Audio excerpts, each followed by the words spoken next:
ایک آدمی محمود غزنوی کے پاس نا اپنا کیس لے کے آیا، مدعی بن کے آیا. اس نے کہا بادشاہ میرا کیس بڑا نرالا ہے. بادشاہ سلامت نے کہا وہ کس طرح؟ کہنے لگا یہ میرے پاس ایک تھیلی ہے، میں نہ سفر پہ جانے لگا تو یہ تھیلی پوری ہیروں کی بھری ہوئی تھی. فلاں علاقے کے جو قاضی صاحب ہے نا، میں جاتی دفعہ میں کہیں سفر پہ جا رہا تھا تو میں ان کے پاس چھوڑ گیا کہ رستہ لمبا ہے، کہیں کو مجھ سے چھین نہ لے، ہیروں کی بھری ہوئی. کچھ دنوں کے بعد میں واپس آیا ہوں، قاضی صاحب نے مجھے تھیلی واپس کی ہے تو اس میں ہیروں کی بجائے کھوٹے سکے نکلے. اب میں نے قاضی صاحب سے کہا ہے تو قاضی صاحب تو میرے گریبان تک آتے ہیں، وہ کہتے ہیں بتا کہیں سے پھٹی ہے، کھلی ہے؟ وہ جس طرح ٹانکے لگا کے تو نے سی تھی اسی طرح لگے ہوئے ہیں کہ نہیں؟ تو حضور لگے بھی بالکل اسی طرح ہے، نہ پھٹی ہے نہ کھلی ہے. اب میں لٹ گیا ہوں، میری کل عمر کی کمائی ضائع ہو گئی، کھوٹے سکے کہاں اور ہیرے کہاں؟ تو مہربانی کریں اور آپ کی بارگاہ میں اللہ رسول کے نام پر حلف دیتا ہوں کہ میں ہوں بالکل سچا. محمود غزنوی کہنے لگے تو جا، تھیلی چھوڑ جا، اور جب میں تجھے بلاؤں گا پھر دوبارہ آنا. وہ شخص چلا گیا. محمود غزنوی اٹھے، دربار برخاست کیا، لوگوں سے کہنے لگے چلے جاؤ، میں 3 دن کے لیے سیر کرنے جا رہا ہوں، 3 دن کے بعد لوٹوں گا. اکیلے جب رہ گئے نا محمود دربار میں تو محبوب نے چھری منگائی.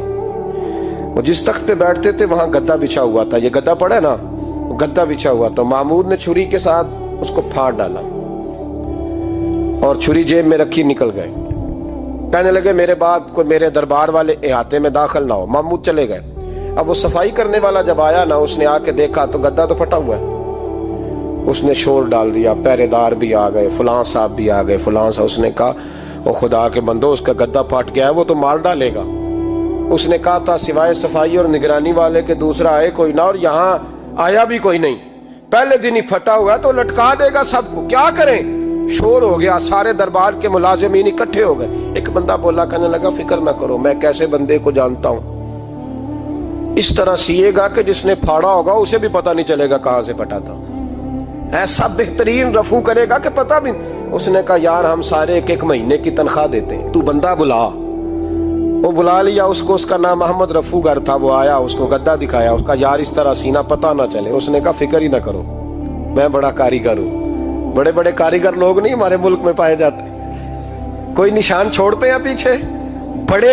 احمد رفو گر کہنے لگا اس طرح سیوں گا کہ پھاڑنے والے کو بھی پتہ نہیں. ان کا پیسے لے یار تو سی دے. اس نے سی دی، اگلے شام ہی لا کے بچھا دیا گدا. تیسرے دن بادشاہ سلامت آئے، آ کے پہلی نظر گدے پہ ڈالی. اس نے بلایا سب ملازمین کو، کہا کس نے سیا ہے؟ کہا جناب کیا ہوا؟ کہا یہ پھٹا ہوا تھا. کس نے؟ کہا نہیں پھٹا ہی نہیں.